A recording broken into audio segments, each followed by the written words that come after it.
You can't. There's too many. There's so many previews. Oh my gosh. Welcome to the preview show. Well, it's good. At least we have stuff to preview. Oh man, do we have stuff to talk about this week. And we're also live on the Metal Lab. Thanks everybody for tuning in. Well, hopefully we babbled through the ads by now. I'm joined this week by Mr. PJ Bolin. Hey. Mr. Mike White.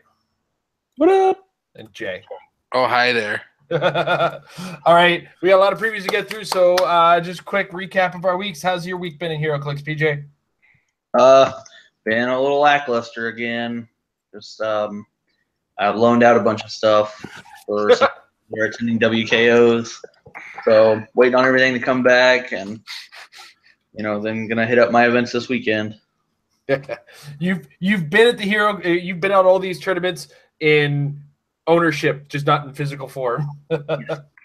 I was at least at 5 WKOs by proxy. Wow. Yeah. All right, Mike, how about you? Sadly, no clicks. I just finished working on a film that was scaling into the evening shoot as the week would go on. Like, I didn't get home until about 7 a.m. Saturday morning. So I've been pretty wiped out and exhausted, missing games. Could have gone Sunday, but just way too tired.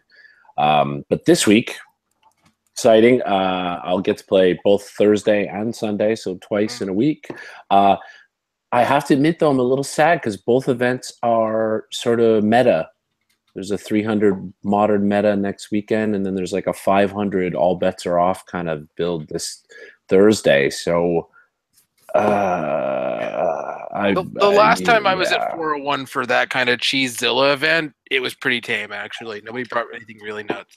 Well, that's the problem is I don't know how not to, when it says meta, how not to just, Unimind.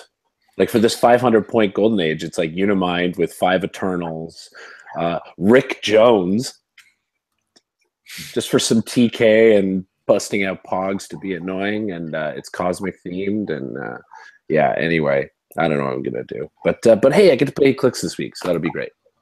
Awesome. How about you, Jay?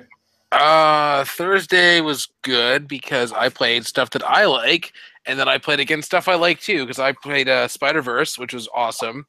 I finally played Peter the Hunter for the first time. Nice, he's fun. Yeah, the only problem was that it was modern, and the Spider-Man family keyword has literally 0 stuff to wildcard now. Yeah. And no ATA to at least give you your opponent's options, but it's... Yeah. Other than that... Yeah, so I played against one team that had the Dark Knight Returns Superman, who's like the only Superman that I'm missing, which really annoyed me. Then I played against a team which 1/3 of was comprised of Element Man, who was another favorite of mine and Mike's. Oh, I love him. Yeah, and then the last round was against the Wizard, who I am just absolutely in love with. And I managed to win the tournament with the team ability list wildcards, which is good. And I ended up having 9 figures in a 300-point game because I had 4 figures.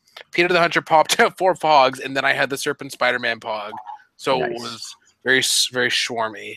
And I also, coincidentally enough, ended up writing a Fringe article on Swarm this week. And then Sunday was 500 golden, pretty much. And I said a bunch of keywords gained name theme if they were like Asgard related, like warrior and ruler and whatnot. So I did ruler with Odin the Destroyer, the new Grandmaster that says you two punch each other, Mephisto because he's great.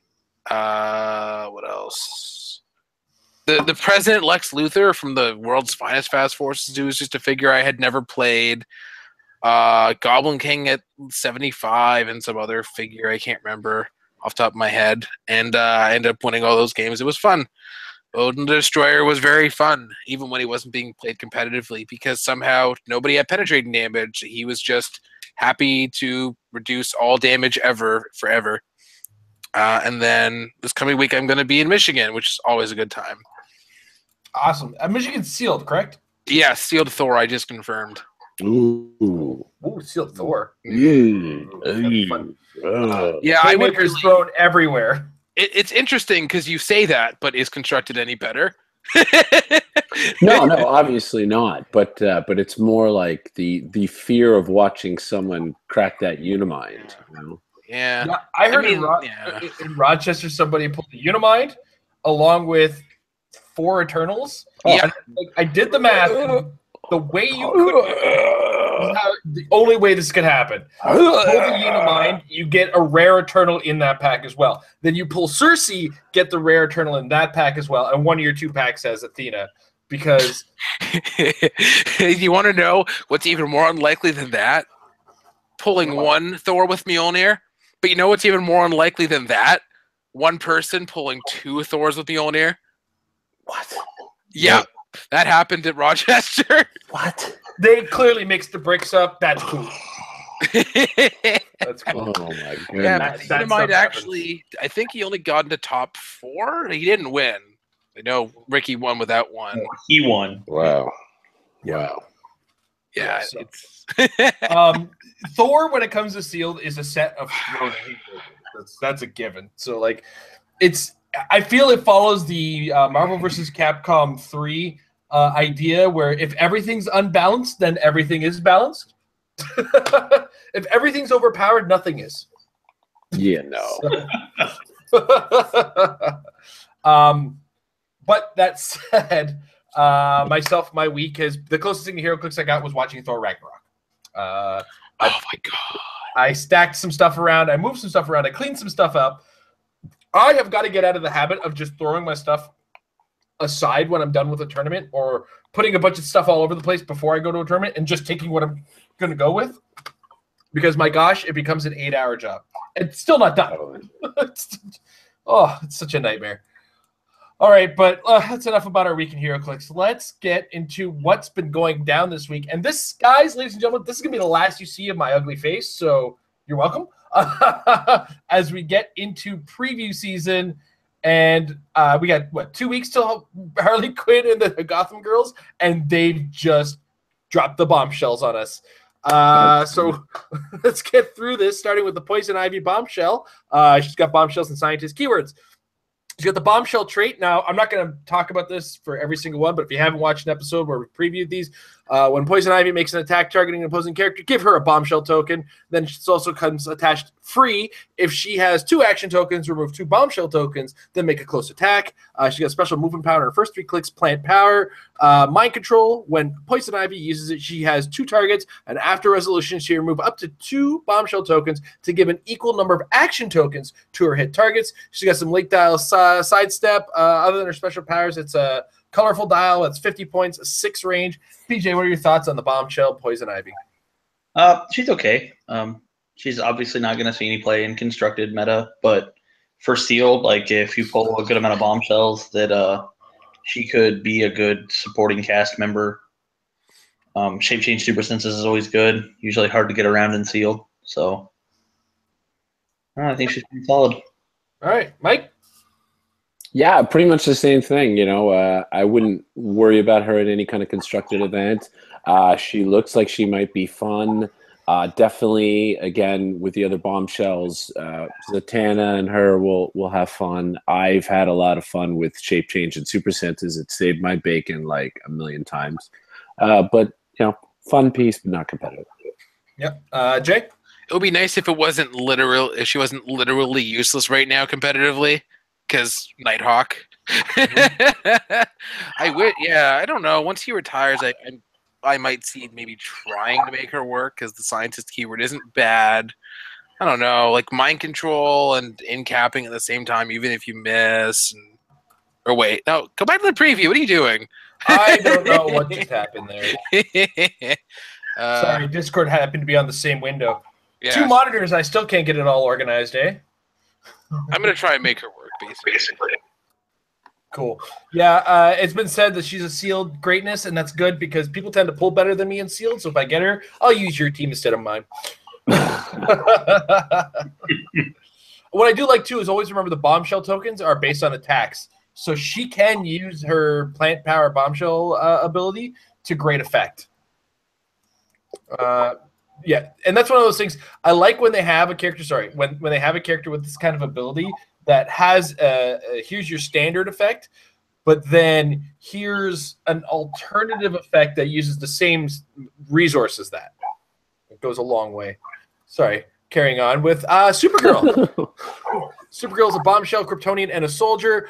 She's got the bombshells trait, and along with Protect My Sister, adjacent friendly characters named Stargirl, or with the bombshell keyword, can use super senses. That is what she sees, what you get, which includes hypersonic, super strength, invincible. She is indomitable. She flies. She's 7 range. She's got leadership on her first 2 clicks. You can pay 160 for her, or you can pay 130. She got the Superman team ability. Mike, what are your thoughts on Supergirl on either line? Well, I mean, Superman team ability is always nice for stealth busting, but you know, the whole hypersonic super strength thing is really, you know, who cares so much anymore? It's not like it used to be. A little heartbreaking. I think it's better. We can get to that later. But you know, she'll be interesting again. I don't see her being competitive, but I would lots of different theme teams I could make her with and have fun with.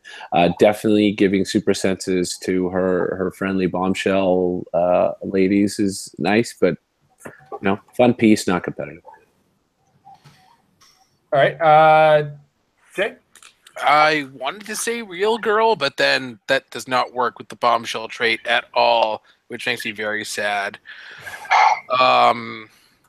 Yeah, it's really too bad. But even, yeah, she's definitely not constructed worthy at either line, unfortunately. I do think of all the recent hypersonic super strengths we've seen, she feels the most appropriately costed, considering the knockback and that she has good values and whatnot, but good sealed play, but should not really see much constructed, unfortunately. All right, PJ? Pretty much in the same boat. I don't really see her getting any constructed play. I think out of everything we've seen so far, she's probably one of the top 3 pieces for sealed. Yeah. Her values are just stunning for sealed, and Superman and allied team ability, I mean, we haven't seen a lot of stealth, but I have to imagine we will see a lot of stealth. Just because that's kind of the flavor of Batman-esque sets. Yeah. So yeah, there's a couple of figures I think that have stealth that will be annoyed by her. One that we didn't see a dial for, we did see a little bit of a taste of, was that title character Joker. I'm sure he's going to have some kind of stealth. Yeah. I mean, she's definitely, if you're looking at pulling her in sealed, I think she's definitely better playable at the 130 than the 180. Leave yourself room for more support. She starts with a higher attack. It's actually 160. If that's I'd still play her 130 over 160. I mean, I'd save the 30 points for more support level figures, which will probably come in the Harley set. And 12 attack is pretty sweet. Yeah. I do like the idea, if I have a big enough team and it justifies the leadership, the extra 30 points might be worth it. Yeah. Now that you don't have to actually roll for the extra action. That's right. All right, next up, Wonder Woman. This is one of the chases. Amazon, Justice League, and Deity keywords. She's Diana Prince's real name, but, you know, Wonder Woman was enough for the ID card. Always been a goddess of truth. Opposing characters within 6 squares and lower points can't use Outwit. Never give up is her second trait. When a friendly character of 50 points or more is KO'd, give her a determination token. When Wonder Woman would be KO'd, if she has 1 or more determination tokens, instead turn her to click number 8, then remove all determination tokens and heal her that many clicks. Then she's got a special attack power on her first 3 clicks, caught between Dark God and Anti-God. Modify damage by +2 when attacking only characters with the Deity keyword. Opposing characters with the Deity keyword, modify damage -2 when attacking Wonder Woman.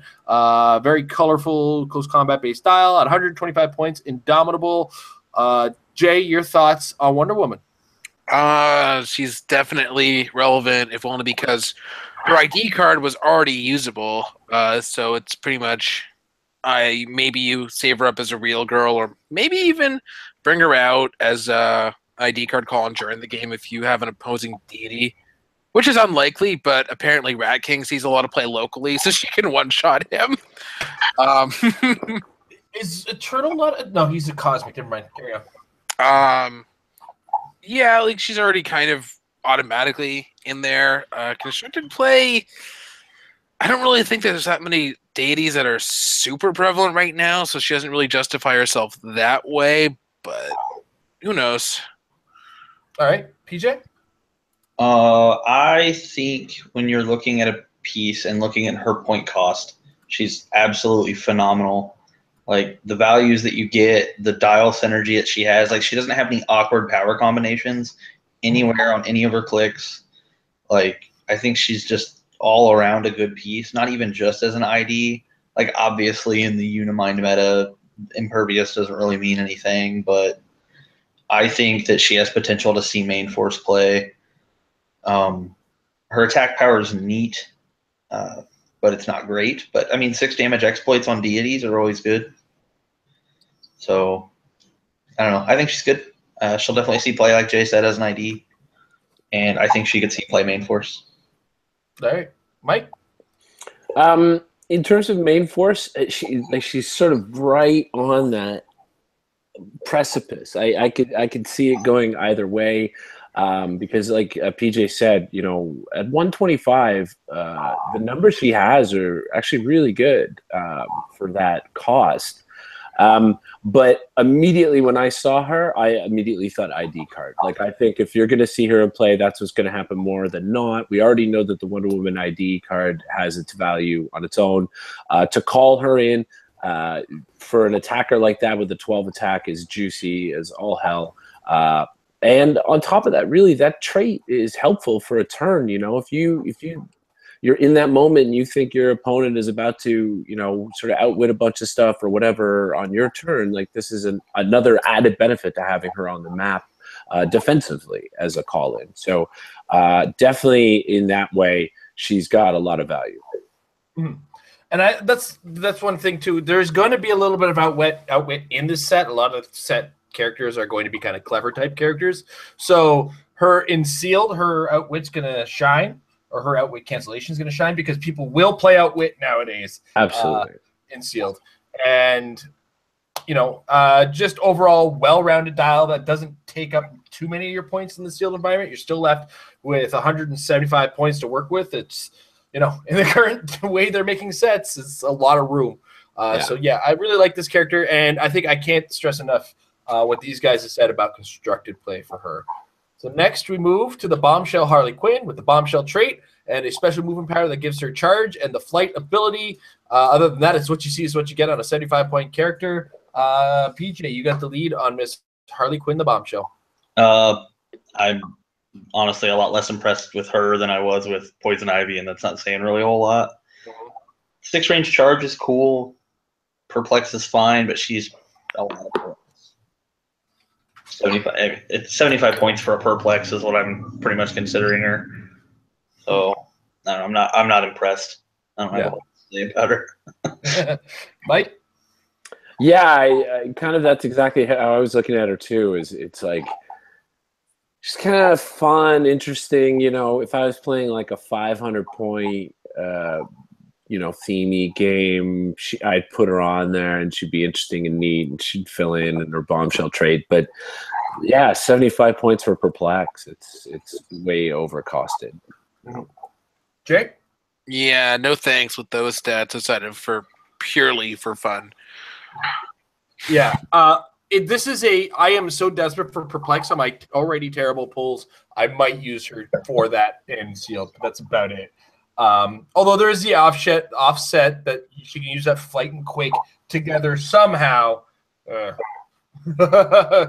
love seeing all that Christmas flavor text on a Jewish character. That's just all right. Next up, Catwoman. Bombshells, Gotham City. She got the Bombshell trait. She got special defense power on her first 3 clicks. More secretive than you can imagine. Super senses. When Catwoman uses it before rolling the D6, she may remove up to 2 Bombshell tokens to increase the result by 1 for each token removed. I don't know how she can dodge anything in that dress. She ignores hindering for movement, 3 range. She's got a good source of outwit there. Stealth and some blades in the late and perplex in the late. 55 points. Mike, Catwoman. I would for sure play her in sealed. I mean, again, because 55 points, outwit's always beneficial. In my mind, these are the things that I always want to put on my sealed constructed team. Other than that, I can't really see her being competitive. There's way more things out there at 55 points that do what she could do better. Yeah, that's about it. All right, Jay? I wouldn't even really. I don't think I would play her in sealed without a taxi. She's just, I think, way too slow. Even with the ignores hindering for her stall, that 6 is she's not getting anywhere quick. Although she is annoying enough to have to deal with the stealth and super senses that you don't really want to attack her, which is interesting. But outside of some way to get her in there faster. Well, I immediately imagine her again with Zatanna. Yeah. There's a taxi and a low point taxi plus her great trait. Is she a flyer? Can't remember. I thought she was. Hold on. I could be wrong. All right. Otherwise, yeah, I mean, you need a taxi for her or something, I think. Zatanna does not fly. PJ, are you still on the same negativity train as these guys are on Catwoman? I like the little kitty on her bomb. Cat people. She's got that going for her. Yeah. I will agree if you got a good, solid taxi to bring her with you. Sure, great. Hopefully I pull a better outwitter, but if not, in a sealed environment, I'll use her for that outwit. And you find, in a lot of map situations, that 6 range is enough to go from hindering to hindering in many cases. All right, next up, Batgirl. Okay, so we got Bombshells, Suicide Squad, and Monster keywords. Monster, why? She's got a Bombshell trait, and then she's got the Bloody Bell of the Bog. She's got Steel Energy and Stealth. Batgirl starts the game on click number 3. When Batgirl uses Steel Energy, she may heal past her starting line. She's got a special defense power on her 4 clicks that aren't past her starting line. Super World War I Flying Ace. Super senses. When attacked by a character with the flight ability, modify her Batgirl's defense by +3. Sorry, not flight ability, but the flight symbol. And she has hypersonic on these clicks that are below the line, and then she has charged blades with a much higher attack and exploit weakness on later dial. 75 points. I believe it's Jay's turn to start on the Batgirl. It's a very good Batgirl to start the Batgirl previews on, because I know we're expecting a couple more. I feel like she's just on she's on the cusp of good. I mean, she's not a bad ID card call-in if you really need that kind of cheap little attack that you could potentially have go off the map too. Yeah, I just feel like there's something off, like a little not overcosted, but not undercosted enough for competitive. I feel like she's just a little short for constructed. All right, PJ? I think she's the best vampire we've ever got. Yeah. Like, she's not great. She's good. Take that, Hell Cow. Whoa. I forgot about Hell Cow. Sorry. Go ahead. She's definitely playable and sealed. I think, like, if you open her, you play her pretty much no matter what. Yeah. What Jay said, she's a 75-point call-in. Not terrible, but you have better options normally. I don't remember what the inspiration is for the ID. I think it's +1 defense, maybe attack, either one of those. Yeah, so not relevant. Okay. Yeah. I think she's neat, and I think she's the best vampire. Traded stealth is always good. So, all right, Mike. I mean, I can't really disagree with what they're saying about her. I would definitely, again, depending on what I pulled and sealed, I could see me playing her. I think she's worthwhile attacker in this environment with flight, stealth, and hypersonic there. I kind of really like her. There's something about her that's just makes my brain get all tingly and stuff, and I start creating ideas with her. I do love Suicide Squad as a keyword. I can think of a lot of pairings that I would do with her, definitely starting with Amanda Waller, especially in the new environment with leadership. So yeah, I don't know. There's something about her. I think you may see me come up with a crazy competitive team involving her. I don't know. Yeah. I like her a lot for sure for sealed. So yeah, everything's been said. I can't add on to that. So next we move to the uncommon prime Big Barda. Ugh, what a terrible quality picture. All right. She got Apocalypse, Birds of Prey, and Justice League keywords. I repeat again, uncommon prime. So pay attention to that. factor. Personal Boom 2, Phasing Teleport. When Big Barda uses it after resolutions, you may roll a d6. If the result is greater than the squares moved, make an attack. She's got a special damage power, coordinated attack, empower, but instead affects friendly characters within 3 squares. 100 points even, flies, JLA team ability, which is just +1 movement now, guys. Don't lose your mind. She's not as good as we thought it was. In that way. Super strength, some Psychic Blast. It's Big Barda, a little all over the place as far as that's concerned. Really kind of tough in the front end. Jay got to start last time, so we go to PJ. Your thoughts on the big lady? So I was discussing this piece with a couple other people. I'm pretty sure her Empower affects herself. Yep, it does. That's what I thought. So the static +1 damage and sorry, my cat just flopped down and it looked like it just was hilarious. Probably in reaction to finding out Big Barda has +1 damage across its entire battle, her first 4 clicks. It's pretty ridiculous. And I like her boom tube. It's not really reliable to go attack with, but it's neat.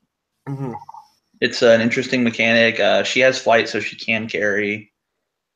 So I don't know. I like that you get to choose if you shoot or punch after you phase. So it's not you're not restricted to one. All right, Mike. Yeah. Definitely +1 damage for those first 4 clicks is nice. I mean, she's got a 5 damage to start, which is pretty sweet. I don't know. I'm not wowed by her. Justice League keyword is a good keyword. Again, my brain always goes to keywords. So I could see me coming up with some combinations with her. But for her point value and what she's bringing to the table, yeah, fun, not competitive. All right, Jay. She's definitely the dial I'm most excited for casual. But as far as the competitive constructed goes, I don't see it happening, especially with the prob change. Like, if you could move 1 square and have a 5 and 6 chance with the backup prob, all that would be good. But as is, I don't see her making the way in, at least in the current environment. Maybe in the future, who knows? But not really right now. Definitely looks good in sealed, I would say. Yeah. I find a lot of the distances that she can move and reliably attack with the facing teleport, you're better off just shooting. Because she's got that 4 range, right? So it's usually an extreme situation where you look at that and go, yeah, okay, let's make this big distance, and maybe I'll roll a 6 after moving 5 squares. Maybe. Just not planning on it, you know what I mean? Right. All right. Next up. Bernadette, Apocalypse, Female Furies, and Assassin. She's got the Will of Apocalypse trait. I believe all the other female Furies have this, so I won't have to go over that. When Bernadette hits until your next turn, she has Protected, Outwit, Opposing Perplex, Exploit Weakness, and Penetrating Psychic Blast. Special attack power, Poison. Oh, sorry, it's the Fairhin Knife. Poison. When Bernadette uses it, it deals penetrating damage to opposing characters with action tokens. And then what you see is what you got on the dial. 50 points with the Superman enemy team ability. That makes it Mike's turn on Bernadette. Right? Yeah, she's kind of interesting. I mean, 50 points, so you could fill her into a lot of things. Keywords, meh. Female Furies, I mean, we're going to get a bunch of them in the set, so who knows? I'd have to see more of them to see kind of what combinations I could have for her.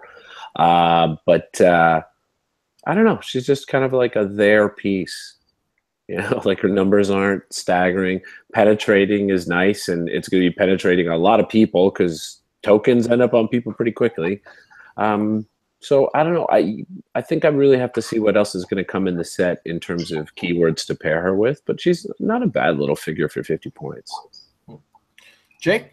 That's a lot of 9s for competitive, but definitely should see some sealed play for sure with stealth and the reflexes and whatnot. And then if you can get Outwit and sealed with some shared Superman enemy, that'd be pretty good.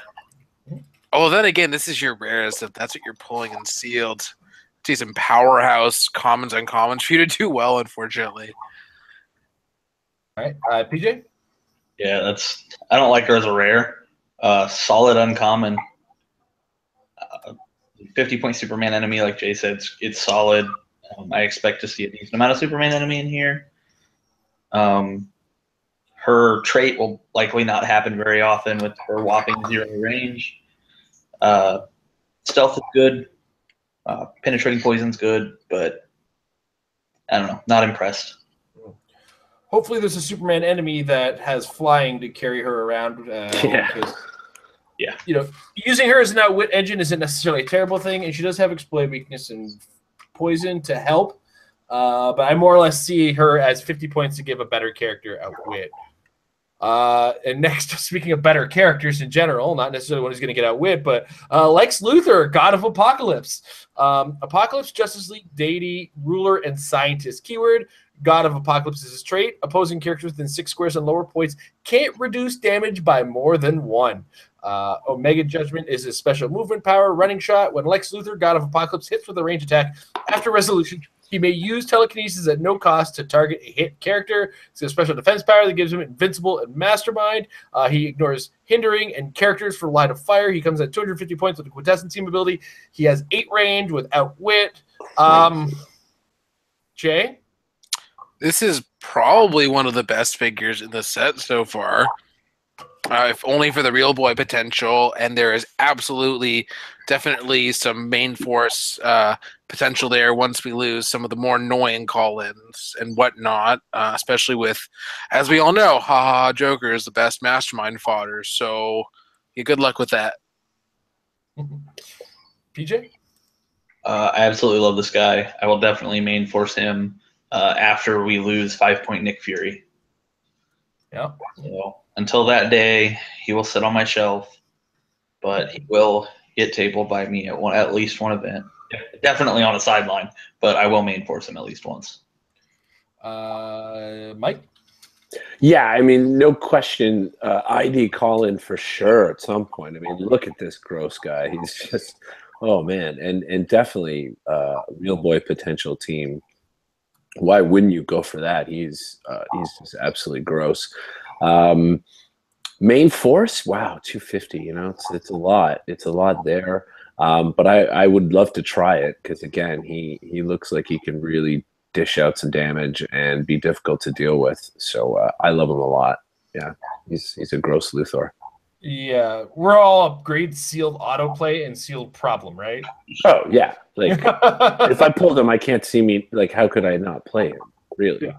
In general, I usually, if I pull a chase or in sealed, I play it. I think the only way you don't play him is if you pull 2 of them, so you can only play 1 of them. Yeah. Well, actually, the main reason why too is because back with the X-Men set with the Phoenix Force, I pulled Magic in the sealed and didn't play her, and of course I lost. I don't know. I still don't to this day know why I didn't play her. I don't know what I was thinking when I made that team. So I went back on the play the chase rule, and it bit me in the ass. So pretty much I pull a chase, and I'm going to play it in sealed. Fair enough. Very rare that I wouldn't. All right. So now we move to Harley and Ivy, a little bit more on the fun side of things. Harley and Ivy have the Arkham Asylum, Gotham City Sirens, Gotham City Underworld, and Scientist keywords. They ignore hindering for movement. Girls Night Out is their special movement power. Sidestep and Stealth is what you get out of that. Toxic Twosome is their attack power that gives them Incapacitate, Poison, and Smoke Cloud. Harley Quinn has Protected Poison. They can use Incapacitate as free, but only to target an opposing character occupying their Smoke Cloud marker. Set them up for me, Red. When Harley and Ivy attack a single opposing character, modify attack and damage by +1 for each action token the target has. These powers are kind of all over the place. They're 125 points, calculator team ability, and the Batman enemy team ability. So they are a wild card along with a Batman enemy. Indomitable, 6 range, 2 targets. PJ, make sense of this for me. I actually like this piece quite a bit. Don't know necessarily for meta play, but 125 points, you get a wild card, you get 8 clicks of life, you get an interesting power spread, and a reason to actually use Smoke Cloud. Yeah. So, like, if you're going to in-cap anyway, you would literally, there's no reason not to Smoke Cloud and just make them deal with it. Okay. Her mid-dial damage power is strong. I wish she still had sidestep stealth on those clicks, but can't ask for everything, I guess. Yeah. All right. Mike? Yeah, pretty much PJ covered it. Fun little piece. There's some interesting stuff. Again, when I look at thematic, I could see me maybe trying some things out with her. Don't see them as a competitive piece. And to be honest, as soon as I see this piece, in my brain goes, so is this official now? We're done with actual duos. We'll never see the duo. The duo symbol's gone. Yeah. Let it go. Yeah, that's what I think. Which I'm totally cool with anyway, right? It's fine. You want to have these guys paired together, pair them together for fun, but let's do away with that whole thing. Do away with duo.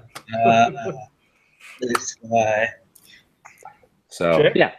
Yeah, I've actually been enjoying the more creative kind of duo things they've been doing, like the tag-in mechanic that they did with Power Man Iron Fist or making Pogs, like Rocking Group. But I wish there was something more duo-y about them than just literally two targets. Like any other mechanic would be nice. I don't know. But otherwise, yeah, nothing to complain about. It's maybe not competitive, but who knows in the future. Yeah. I would love to pull them in sealed because of their versatility and how good they are. I do notice that the smoke cloud targeting thing isn't so much, regardless of range and line of fire, they still have to be able to be targeted. But giving that smoke cloud, because smoke cloud doesn't care if you ignore hindering anymore for line of fire. So it's basically you can base somebody, free action, incapacitate them, force them to both push and be at -1 attack. So I see where the combination of powers really starts to work for them. And I like this character as a sealed piece in general. It's pretty beefy, meaty, solid character. A little soft on the defense side as far as like reducing damage, but that's okay. There's enough dodge in there, if you ask me. Coupled in with the perplex. And you can't poison them in the beginning. That's right. You can't poison them. All right. Next up, Lashina. Apocalypse, Female Furies, Suicide Squad, Soldier, keywords, Will of Apocalypse trait. Next trait, where do you think you're going? Plasticity, Giant Reach 3. Opposing characters within 3 squares of line of fire treat Lashina as adjacent when moving. Then she's got the Kiss of the Lash special attack power, Persistent Strike. When Lashina hits with a close attack, after resolutions, give the target an action token. Then she's got special damage power in her first 2 clicks. We are the Wrath of Darkseid, given form. Leadership. When Lashina uses it and succeeds, adjacent female characters with the Female Furies keyword can use Colossal Stamina this turn. Superman enemy team ability, 5 range. Jay, your thoughts on Lashina? I really want to like her for the theme and the character and fond memories of Elongated Man, but I just can't really as far as competitive goes. Definitely for sealed, though. No question whatsoever.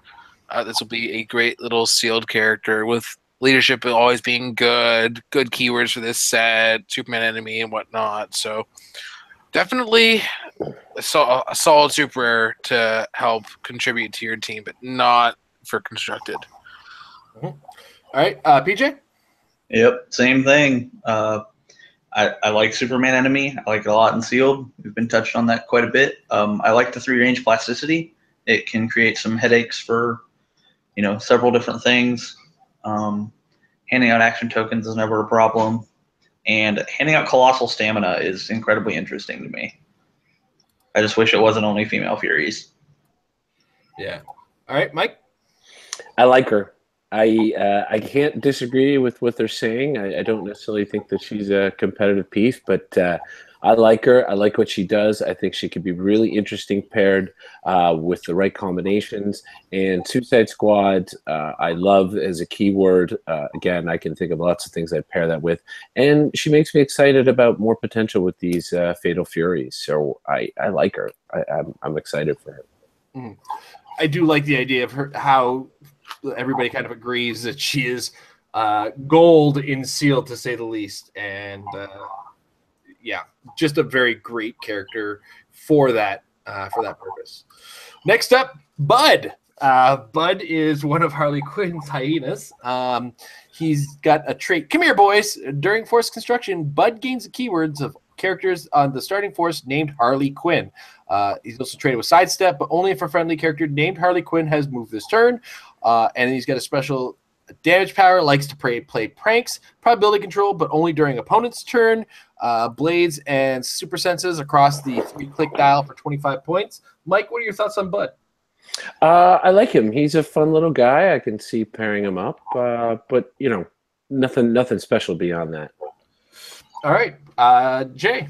I think he's a sealed autoplay for the prob and the cost and how good he can be when paired with, because there's going to be a million characters named Harley Quinn, so getting side 7, maybe actually getting some attacks will be really good.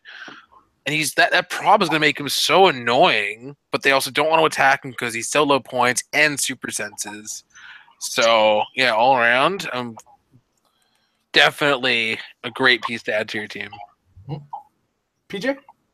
I wholeheartedly agree with Jay. I think if you open this guy in sealed, you probably play him.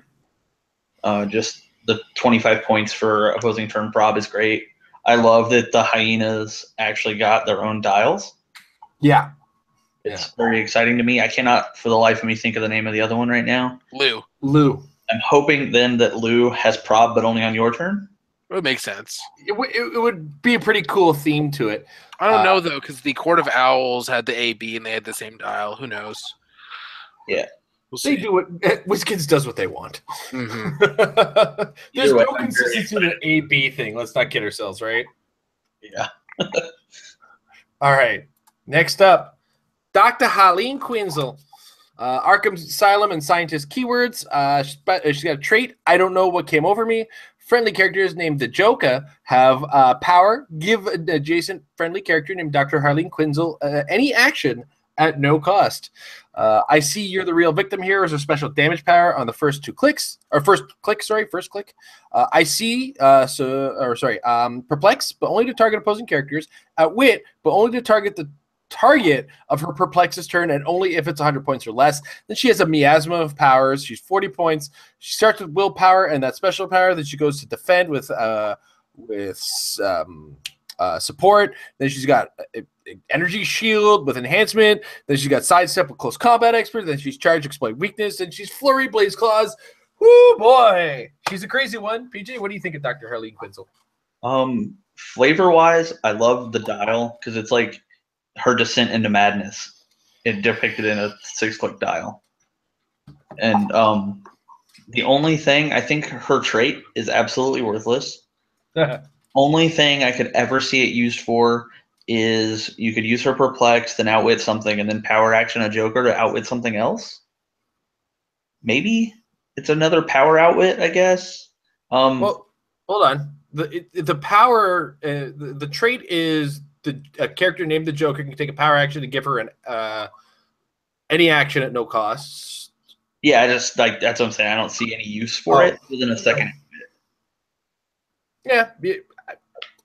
Okay. That's what I'm saying. Like her support, if you're defending, it's a 9 on a 17. Like needing an 8, just not pretty. I'm just not a big fan of this piece as a whole. All right, Jay. It's definitely interesting with that dial length for the points, and it's like, yeah, she should be fine for sealed because it seems like another lot of low point figures. But even with that dial length and Joker being so prevalent, I still don't really see a reason to play her competitively. All right, Mike's at your back. What do you think of Dr. Harleen Quinzel?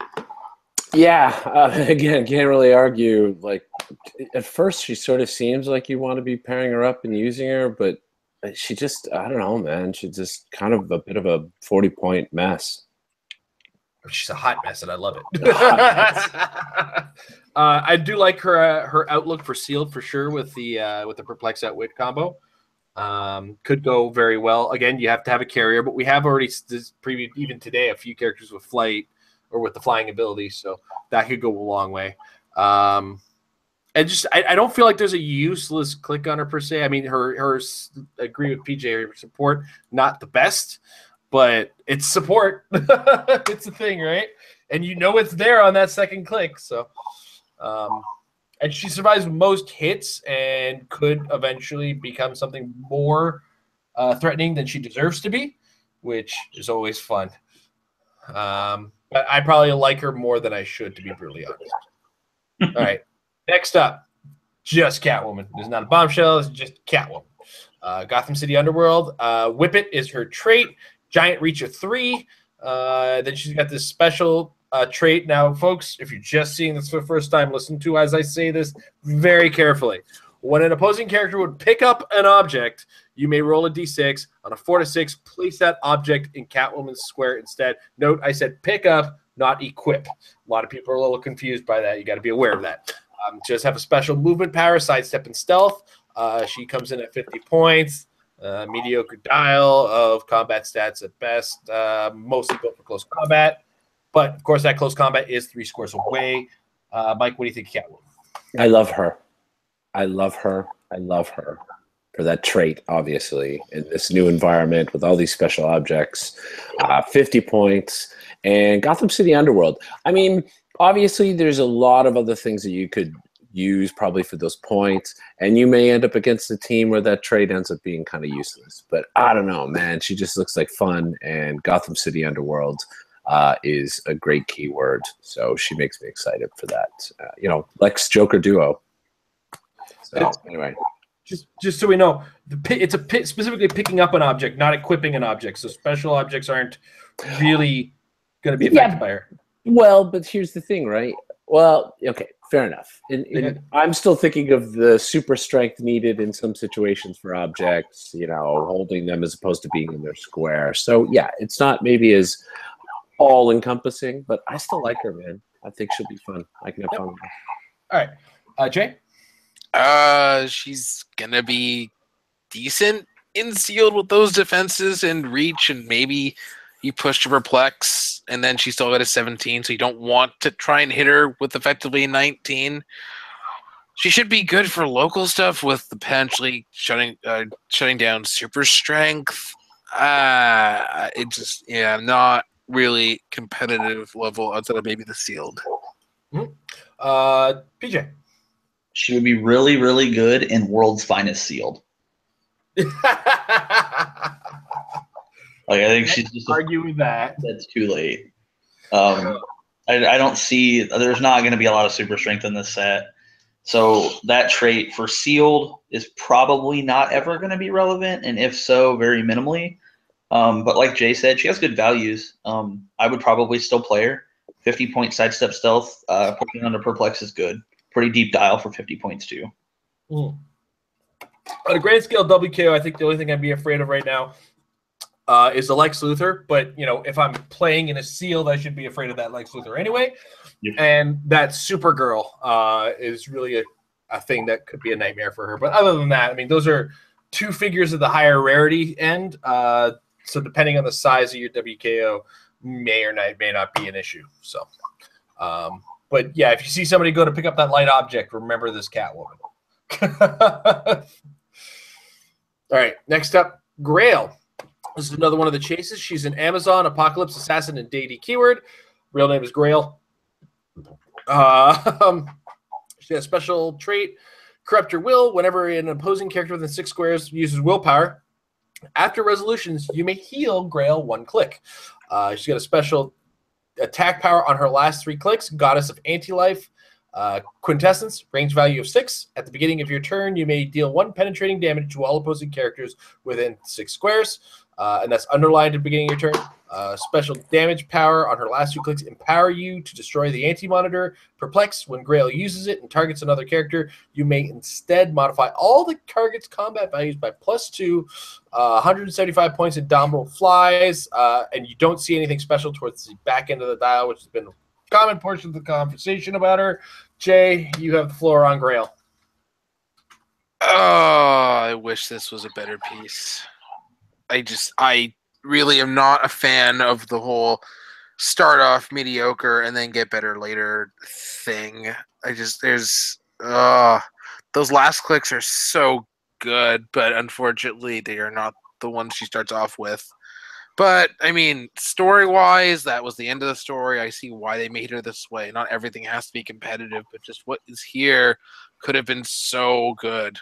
Definitely notable or playable for sealed, especially because she's relatively cheap. So that +2 on everything can really pump up something else. It could be up to 125 points worth of other stuff. So who knows? But competitive constructed, definitely not, unless there's something weird and magical in the future that saves her. All right, PJ? Same. Absolute sealed bomb. Like autoplay.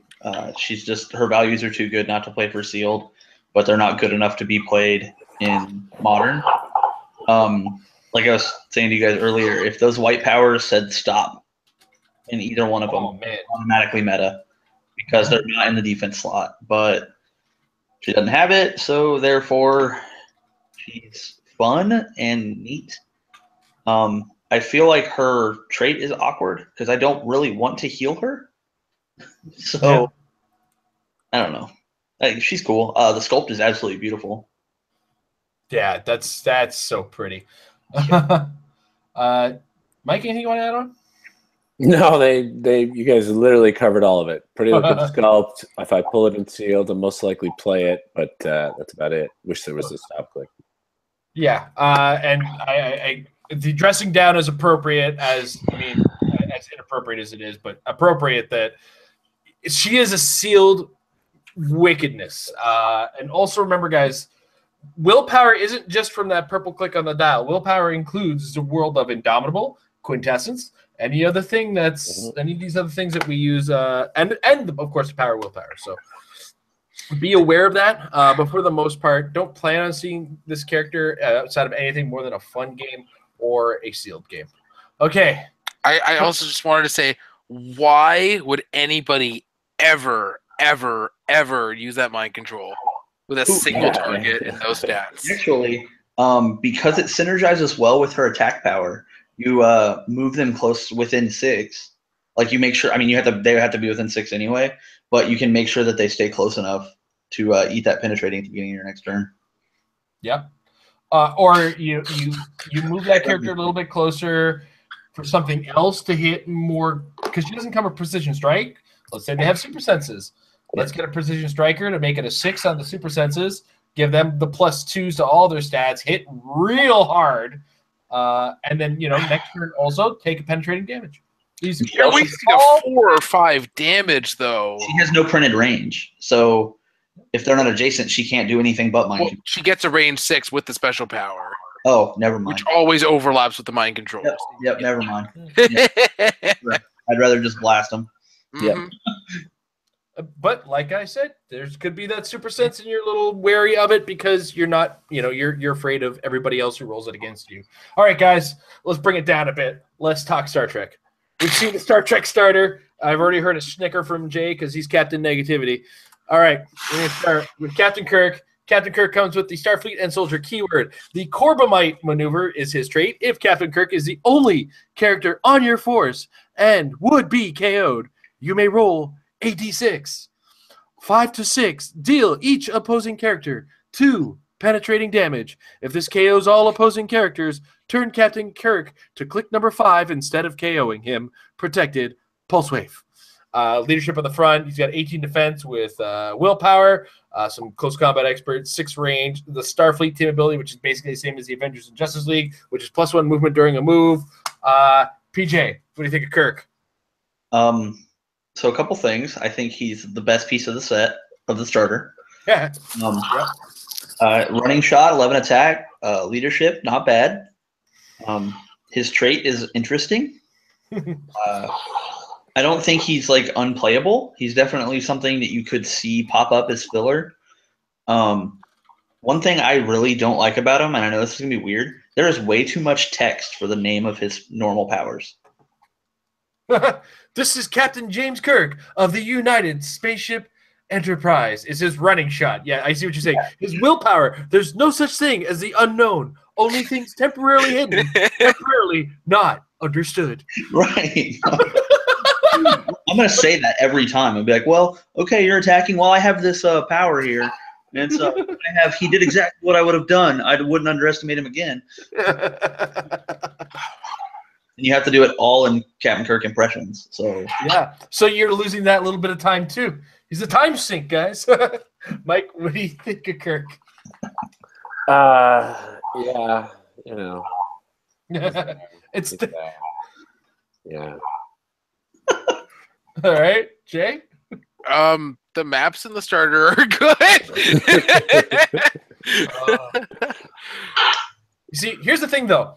He's got that leadership off the start. He's got an 18 defensive willpower. I mean, we're talking the potential. If Starfleet turns out to have some really big bombs in the actual set, because we got to remember, there's a set that comes with this. Oh. And that set will be modern legal. There could be some considerations to make with this guy. Also, anybody who's watching right now, I want to hear your stories about losing to the Corbinite maneuver, please. Because that's it. I'm about to lose. Oh, no, I win instead. That's literally what it does. All right. Next up, Mr. Spock, Starfleet, Vulcan, Science. I noticed Vulcan is a named keyword. Interesting and important. I have analyzed their tactics. Their tactics, Captain, is a unique modifier on friendly characters that are adjacent and have the Starfleet keyword. Modify attack by +1. Once again, we have some very wordy names for powers, but he has some psychic blast off the top with some indomitable and 6 range. Mike. Yeah, I mean, what do I really say about these figures? I mean, okay, fine. You like Star Trek and you want to play some Clixed? Here you go. Here, play with these guys. And, yeah. Okay. Jay? I just wish these Clixed hadn't come out that much too late to get them autographed by Leonard Nimoy. It's just too bad. Oh, they made me double sad. PJ? That's what you see is what you get, Peace. Yeah. Like you said, that should be it, right? If good Starfleet pieces come out, you might see him pop up for the static +1 tag, and his dial's not terrible. Yeah. The rest is going to be a little bit more. I can't even try to bring them up. Mr. Scott, this should do the trick. Friendly characters that are adjacent, modified damage by +1. A lot of wordy powers to give him an dial. Anybody want to praise Mr. Scott, or should I move on to the next one? No? All right, cool, awesome. Next up, Dr. McCoy. You're going to get us all killed, Jim. This is unique modifier. Friendly characters that are adjacent that have the Starfleet the keyword. Modified defense by +1. He is, of course, a healer with some late dial, or with some after the first click defend, okay? It is what it is. Anybody is super excited for So you're telling me that instead of playing Night Nurse and Janet, I can play him instead? So all right. It's a good thing these are a starter set figure, so we can really use these to teach people, because there's a lot of variation of power in here. Yeah. Uhura gives +1 range to adjacent Starfleet characters. Really, that's the important thing that we should be looking at. If anybody gets hyped for something, let me know. She's Starfleet and Spy. Interesting. Late she's Perplexer and Enhancer with 6 range. So, and then Lieutenant Sulu, who gives +1 speed, and lacks Blades Claws. Where is his fencing kids? Come on now. He's basically Sam Cap, right? Yeah. All right, but that was what it was. The Starfleet stuff, that's the starter set stuff. That's not going to be indicative, I don't think, of the actual set. Much like the Ninja Turtle starters were pure trash in comparison to the actual Ninja Turtles content. Now, flashbacks. Speaking of flashbacks, guys, I do want to take a second to WKO season has started, and this is our second year, as it were, having WKOs. And I kind of want to reminisce, as it were, about our first series of WKOs. I saw somebody talking about, how they did in the first WKOs, and I was remembering back to my first WKO, and I pulled a lot better than I performed. And we've had a year to look at these. And right now, of course, we have the combination of some of them are constructed, some of them are sealed. That is what it is. Since the inception of them, I've also noticed that this year it is only the winner who gets their buy into the nationals. Interesting choice. It's good that there are more of them to go to, because Originally it was that divided by 8 that thing that they had. So I'm hoping there's more ways to grind into the national levels of events, et cetera, et cetera. But over the year, we've seen the 1 year of WKOs. We have this year WKOs. PJ, after what we've seen, what do you think the organization and how things are looking for this year WKOs? I like it a lot. I like the fact that WizKids is showing that they are listening, because a lot of stores were complaining about the cost of kits in order to be able to run the events. So, like, everybody's talking about the lower price support, but it's also lower entry. It's also more accessible for local venues, so you shouldn't have to travel as far. I really think WizKids is taking a lot of steps in the right direction to help the game grow. That being said, Shadowcat should look better. That is an ugly sculpt for a grand prize for a regional. And also, like, I don't know, it's kind of a letdown for this prizing again, just because I went to Gen Con and they were giving out factory sets for first place. So, and what you're saying about the Nationals buys, the beginning of last year was also just the winner. The first couple Was weeks. it just a winner in the beginning of last year? Okay. Then when they went to the spring or winter ones, the next set, they added. Right. Yeah. So we'll probably follow the same kind of pattern, I would hope, because one person per event's not going to be enough to have a good size, healthy, fun event, because not everybody that gets an invite is going to go. Yeah, that's true. From the beginning culmination of this, the happiest thing for me is that they are letting buys pass. Because before, like in the very beginning of this, if you had a buy and you won again, it didn't matter. Nobody else got the buy. Yeah. But now, like, if I show up and I win again, then my buy goes to second place. That's how it should be. Yeah. Yeah. All right. Mike, your thoughts? Yeah, PJ did a good job of covering most of that stuff. I mean, I'm happy. Like, I'm happy when they're sealed events over constructed events, because for me, that I feel like that really opens up the field more. It gives everybody a chance, but it also shows like a certain level of skill, being able to play whatever comes out of the box. Like, it's not always an auto win with certain figures.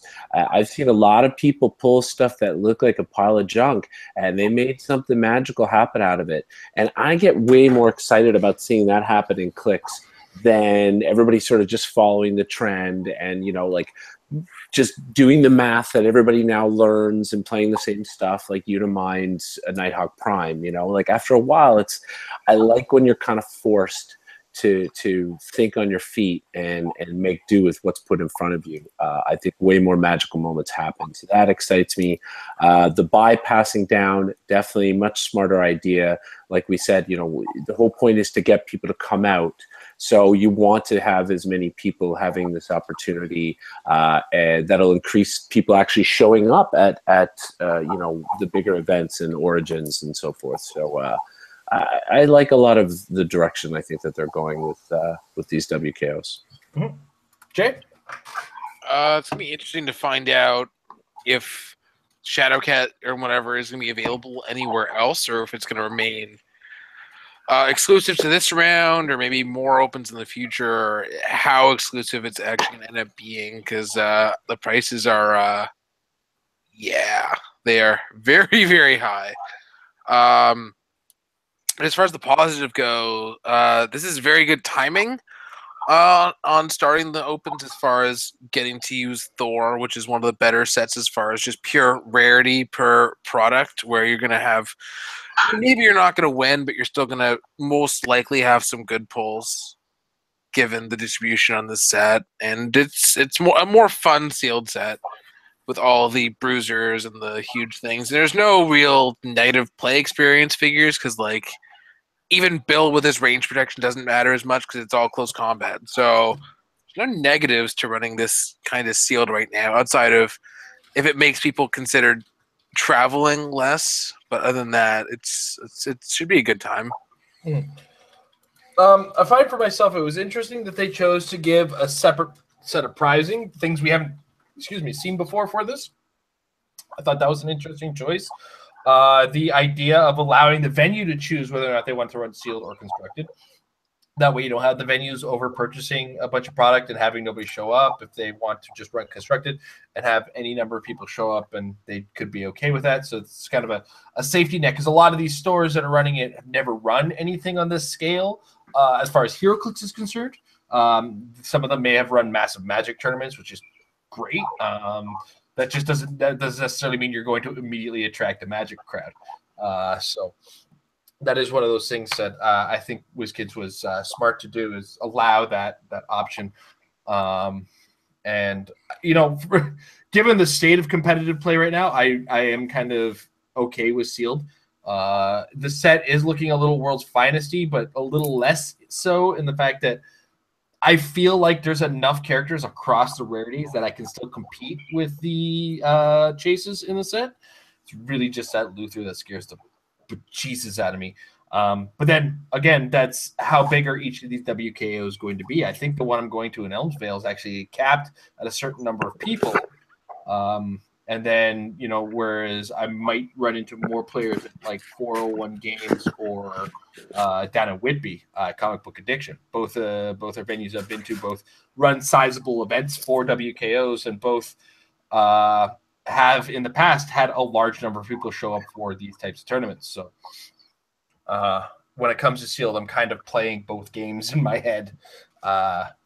Anyway, I just kind of wanted to reminisce, as it were, kind of look back and see where they've gone. And, from the first set of WKOs on to where we are right now, they've gone miles and miles. And maybe it's been more than one set of WKOs I think about. It's been like 2 years of WKOs. Yeah, but the first set was only like the right before Worlds. Mm-hmm. It wasn't a full year of them the first time. That's right. Yeah. All of a sudden, my old man memory came back to me. Where am I? Are you my daughter? Sorry. Oh, weird moment there. Peachy, is there anything you want to kind of present with the floor before we start looking into the questions portion? No. All right. Mike? Cool. No, that's all right. Jay? I don't think so. It's preview heavy season. We're on the cusp of a big change up. So, oh my gosh, did we get a bunch of previews to look at today? And that was really exciting. And oh my gosh, okay, we're getting a lot of talk about this, a lot of questions about this. I'm going to address this right now as far as the channel is concerned. Yes, me and Amber are planning on getting a brick from WizKids. We've been in contact with them. We are not allowed to do anything before Scott Porter's done, and Scott Porter has started today. Okay, so stop asking. Ask again on the weekend, and we'll let you know what our progress is. But before Scott Porter's done, you guys go to WizKids YouTube and you watch Scott Porter, because he does a fantastic job with brilliant, beautiful camera, beautiful set over at Hyper RPG Studios. I'm very jealous of that set because I see that arcade cabinet in the background. And I know they probably got dinged on some kind of copyright issue with them playing the X-Men game in the background. But oh boy, am I jealous of that machine. Also, guys, we've been getting pinged all day from the patron Discord. It's been super exciting. And if you want to get in on our patron Discord, check us out at patreon.com/Heroclix. Any valuation gets you into the patron Discord and our patron hangout. This past week, we had probably one of the biggest turnouts for the patron hangout we've had since we've started the thing. And that's great to know that a lot of people are joining the patron program, getting in on the Discord, getting in on our hangouts, and just enjoying stuff as we go. It's super exciting as well that I can probably give these guys a little bit of a bonus for a Christmas time. Any little bit of money helps, I'm sure. So, I like Christmas. Yeah, we'll talk about that later.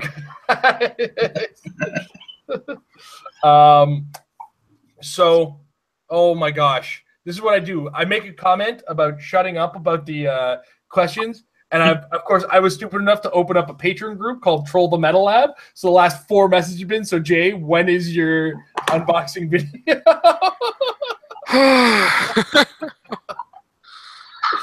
Oh, boy. All right. So now we move into the question portion. We're going to start on our Facebook questions and go from there. If you're watching the live chat, put in capital letters question. You guys have been awesome in the chat and talking. So that means I need to see that word question appear in the chat so I can catch your questions as we go. We're going to start with the official stamp of the episode. That's right, ladies and gentlemen. Put a stamp on it. Chris Stockhouse has a question for us. And that just gets more and more violent every time I do it. Jeez Louise. All right. Chris starts. Hope everyone is doing well. I went 2-2 at last Saturday's WKO Open near Cleveland. We had 26 people, and I cut the top 8. The likes of Team Failboat, Patricia and plus Patricia and Jay Major, plus the Columbus crew were all in attendance to make it a tough field.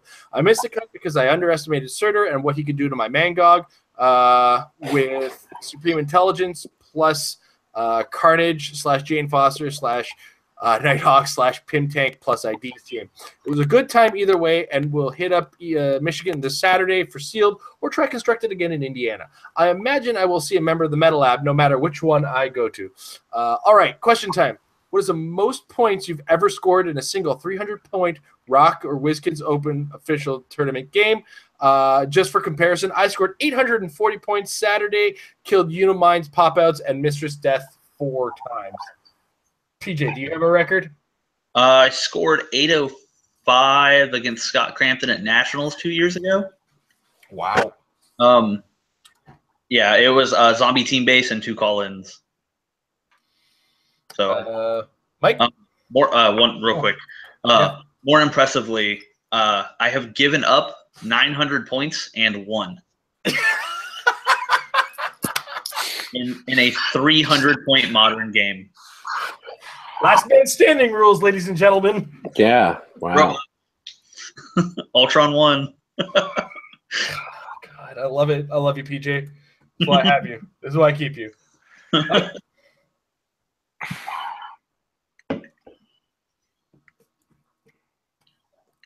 Wait, whose turn? What? Mike? Sorry, Oh, Mike. me. Oh, me. Yeah.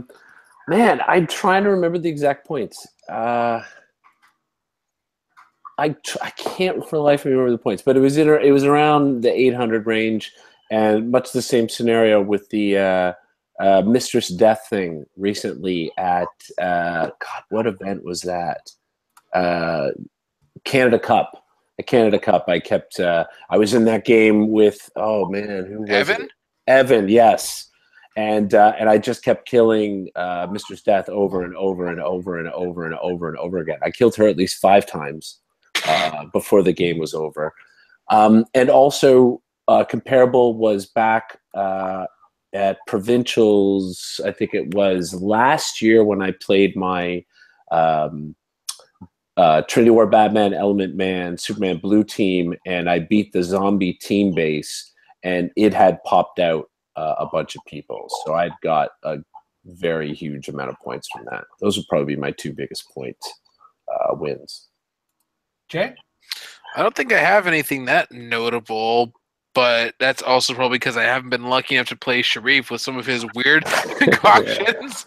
Like, what was it a couple years ago? It was the Ultron drones from the Age of Ultron movie set, and Red Sun Batman. So they just kept on blowing up and pumping each other's stats and giving you damage and regenerating. It was just so stupid. Somebody scored like 900 plus points off of a team like that in the first ROC Provincials in Ontario. Yep, I remember the story. Yeah, Manny was 2-2. It was Jordan. He was 2-2, and he's like, "Oh, I made the top 8." Yeah, I think Manny had more wins than him, but Jordan got just like a stupid amount of points from one of those similar kinds of teams. Yeah. Man.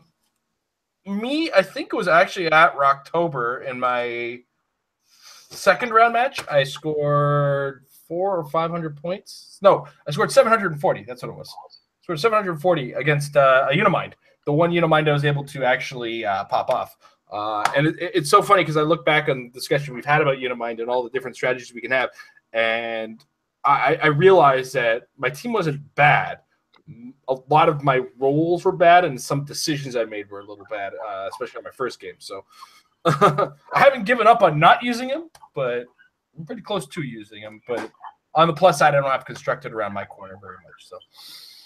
So I'm looking forward to not having to deal with that. All right. Next up, Austin Ryder. I have a dirty Unimind adjacent question to ask you all. I noticed the Dead Girl says on our first 3 clicks that in addition to Blades, Claws, Fangs, characters hit by her can't use stop clicks. I know I would have to toughen her up with a possessor, what have you. But my question is it worth trying this outside the box thinking against Unimind? At this point, outside the box thinking is what needs to be dealt with the character in general. This is the state we're in right now. Is you can't, if you don't want to play the guy, you got to think about how to kill him, but still be able to handle the rest of the field. And while Dead Girl is a good direction to go, the problem is this rest of the field problem that we're talking about. Is Dead Girl enough to go against the rest of it? As well, unfortunately, Dead Girl can't get through when Unimind chooses Invincible. There's still maxes out of the 3 damage off the top click, so you have to already be dinging him down a little bit in order to capitalize on him not getting the stop click from there. So it's kind of that's the initial thoughts. There's ways that you could go with that, but outside the box thinking is the state we need to be in if you want to not use him. PJ, your thoughts?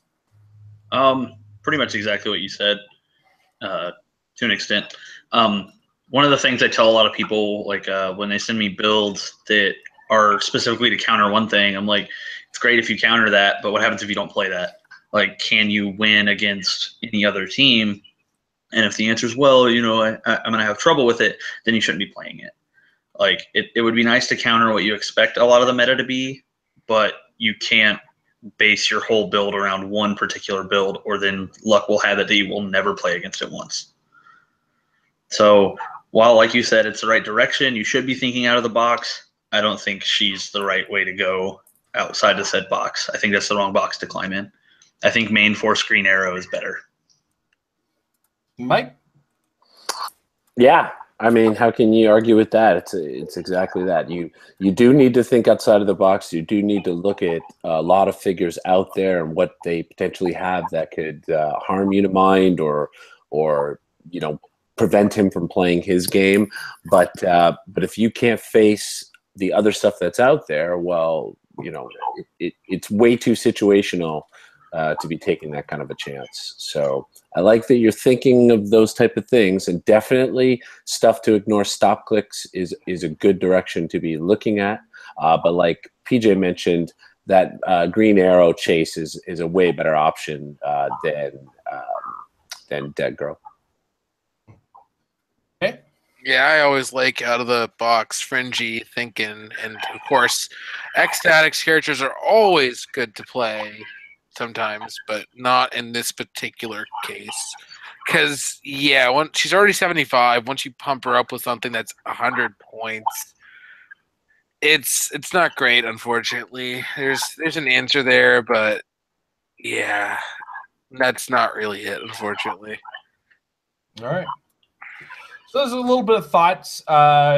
Again, right direction. You've got the right hypothesis. Let's get by the stops. That's why we're called the lab. Time to the next experiment.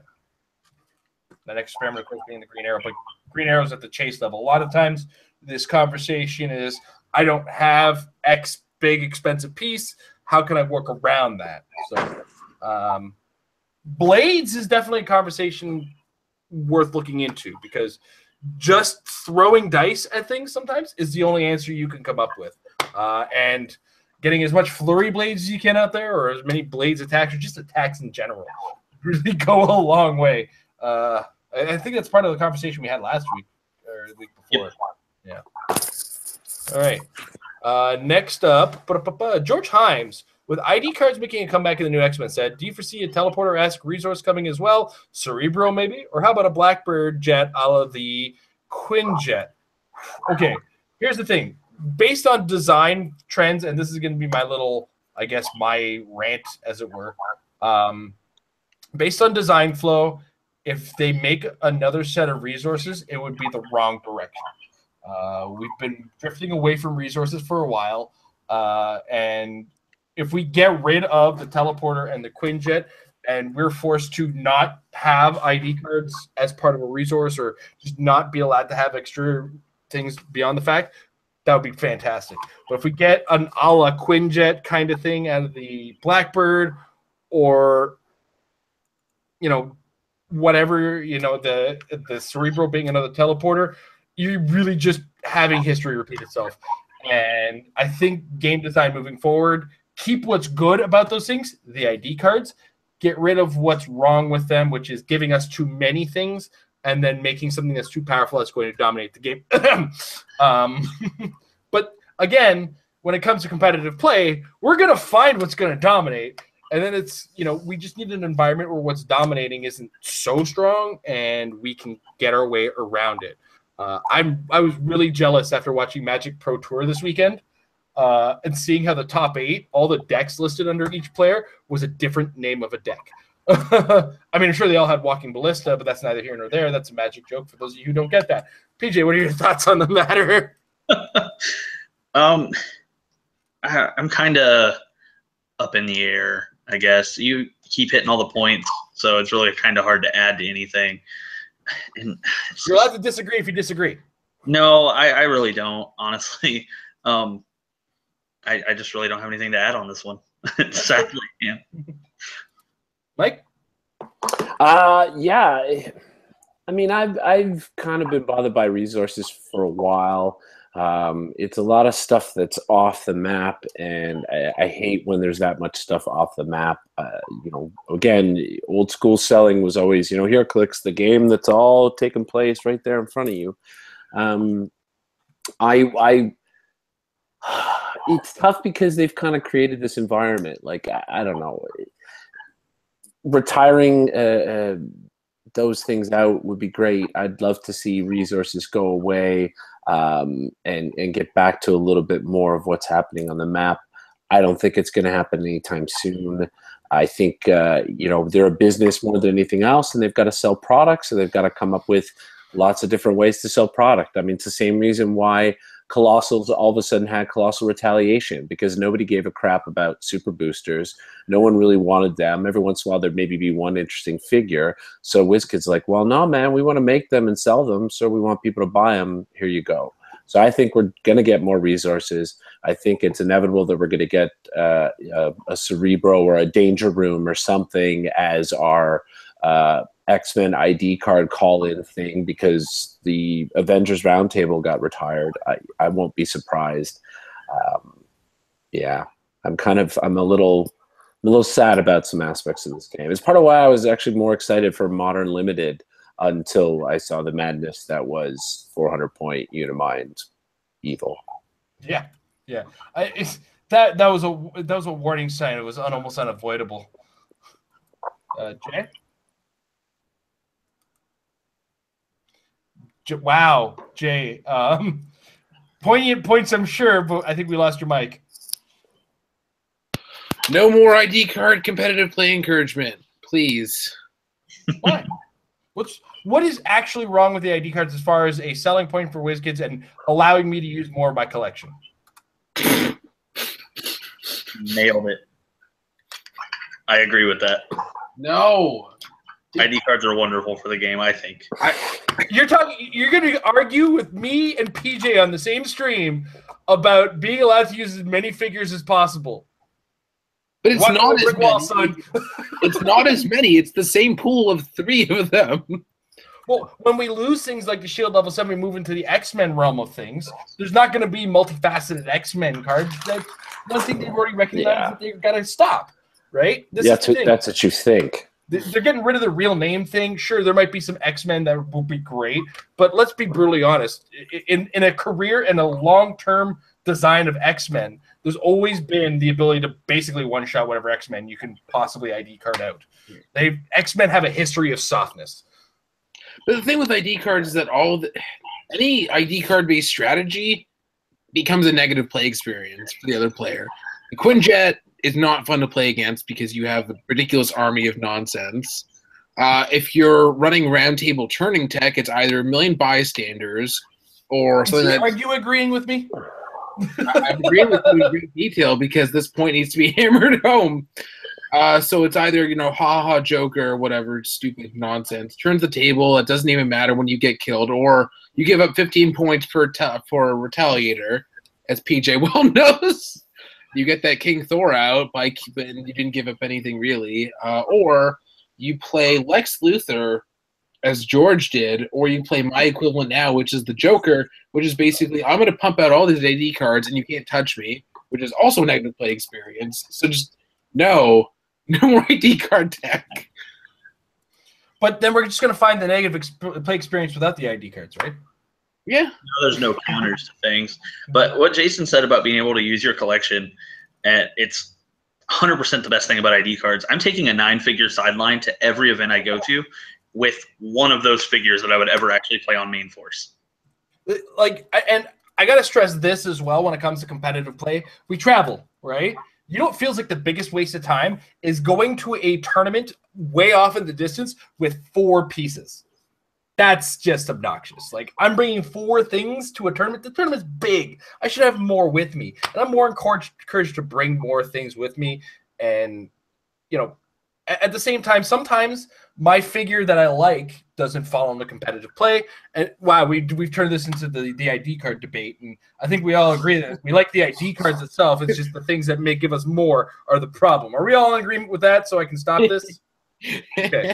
I'm going to get off of my soapbox and continue on to the next question. So no more things that give us too many of them, but by all means, keep the things around. All right.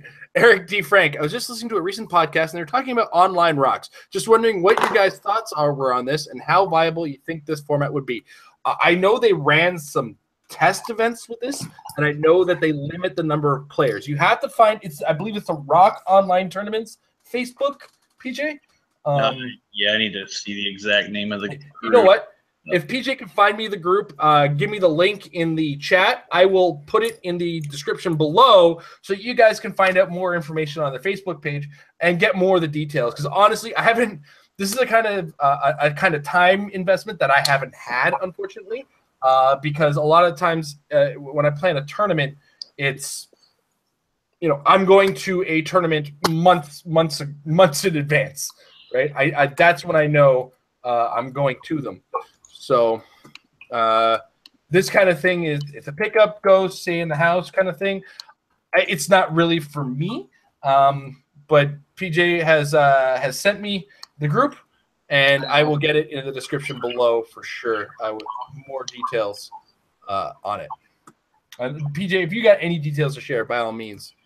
I've been following. They also have a Discord where they set it up, roll to see who selects map and everything like that.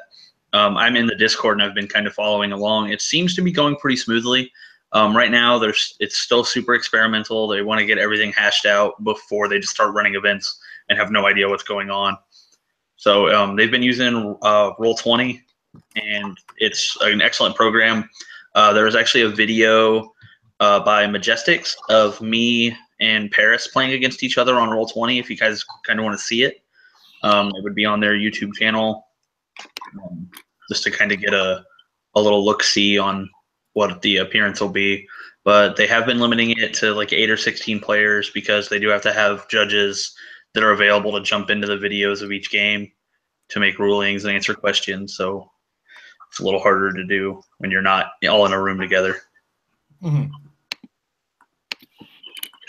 Mike, what's been your interest level on this? Well, I'm always interested in anything that gives me the opportunity to play at maybe sort of different times or when I'm not able to get away from home. As you guys know, my schedule is no schedule, working in film.